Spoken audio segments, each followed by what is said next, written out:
Eduardo. Quem é o Eduardo?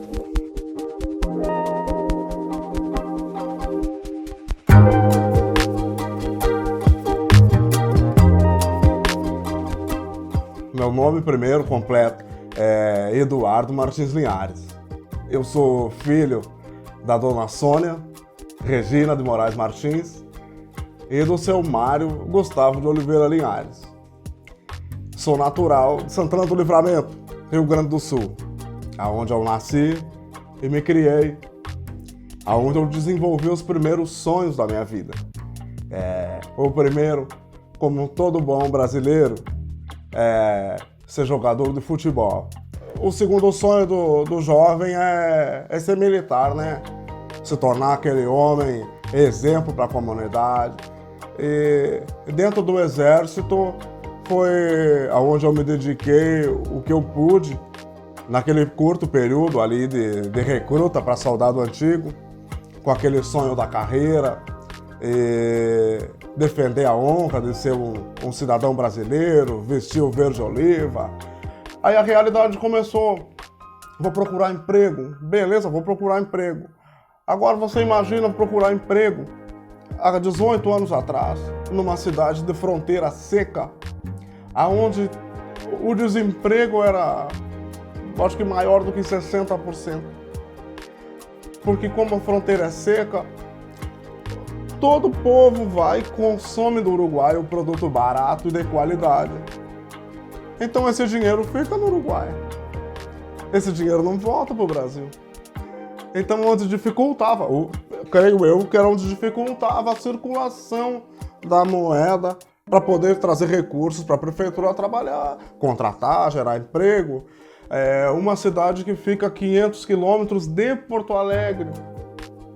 O frete é absurdo para tudo.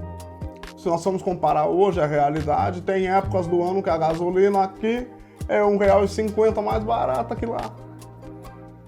Sendo que aqui as condições de vida é muito melhor do que aquela lá. Só que quanto frete tem até chegar lá, tudo.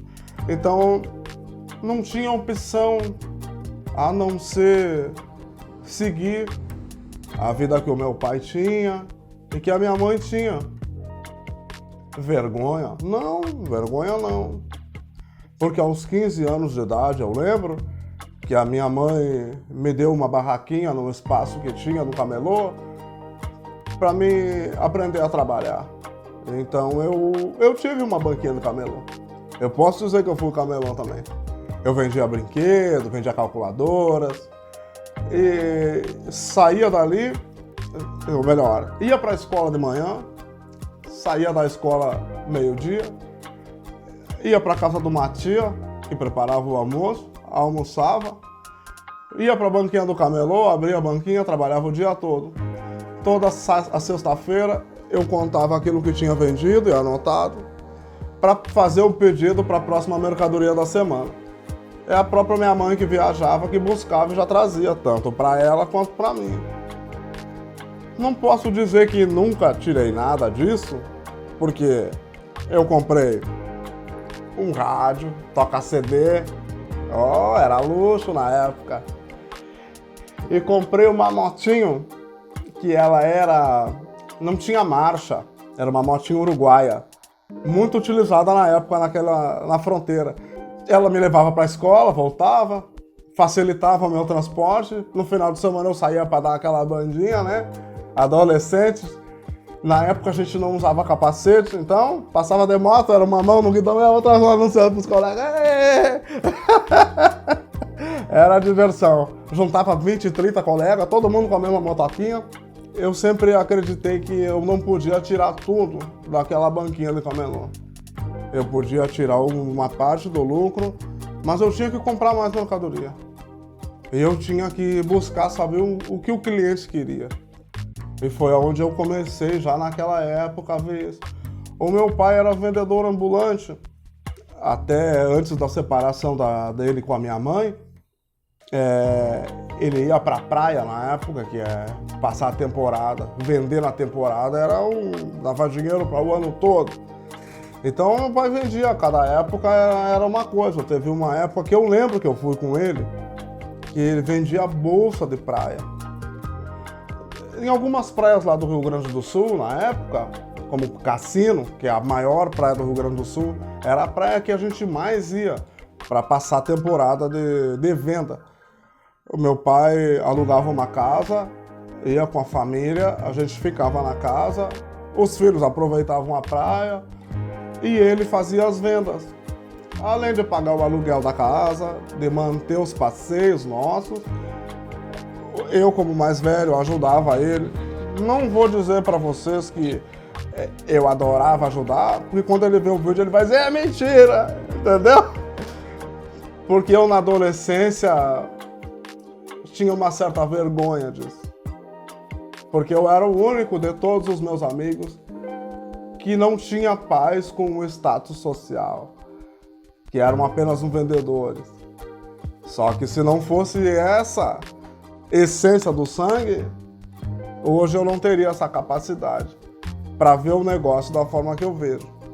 Então, o amadurecimento, a maturidade me trouxe essa visão e a gratidão a isso, né? Então, meu pai trabalhava a temporada toda vendendo bolsa, vendendo canga, vendendo o que tinha, camiseta. E a gente passava aquela temporada bem, ele juntava uma quantia para passar o ano, e aí durante o ano ele ia comprando mais coisas, ia vendendo. Se você perguntar pro meu pai hoje, ele tem uma lanchonete, uma pizzaria. Se você perguntar para ele, você gosta de trabalhar na lanchonete? Ele vai dizer para você que gosta. Mas se você perguntar, se você tiver saúde para não trabalhar mais na lanchonete e vender na rua, o que você prefere? Ele vai dizer, eu prefiro vender na rua. Então, o que fez com que eu viesse embora? A primeira dificuldade que eu enfrentei, que foi a baixa do quartel. A segunda, a falta de opção de emprego, porque eu tinha duas opções.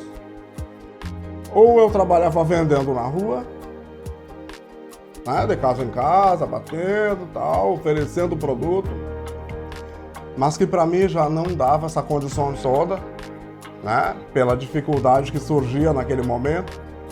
E a segunda opção era trabalhar de ajudante do meu pai.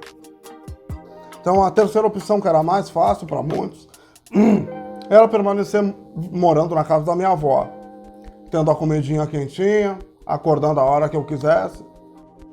Eu já tinha uma namoradinha na época, que hoje é a minha esposa ainda. Eu ouvia muito meus colegas que davam baixa do quartel ir embora para Caxias do Sul, que é uma metrópole bem grande no Rio Grande do Sul, tem várias indústrias. Outros que falavam em Florianópolis, outros falavam em Curitiba, outros mais corajosos, eu não tinha essa coragem ainda, iam para São Paulo, Rio de Janeiro, onde o negócio era mais... Para mim, tinha esse receio, né? Então, eu conversando com a minha mãe, com a minha avó, eles falaram, mas eu tenho... A minha mãe dizia, eu tenho um irmão que mora em Tijuca.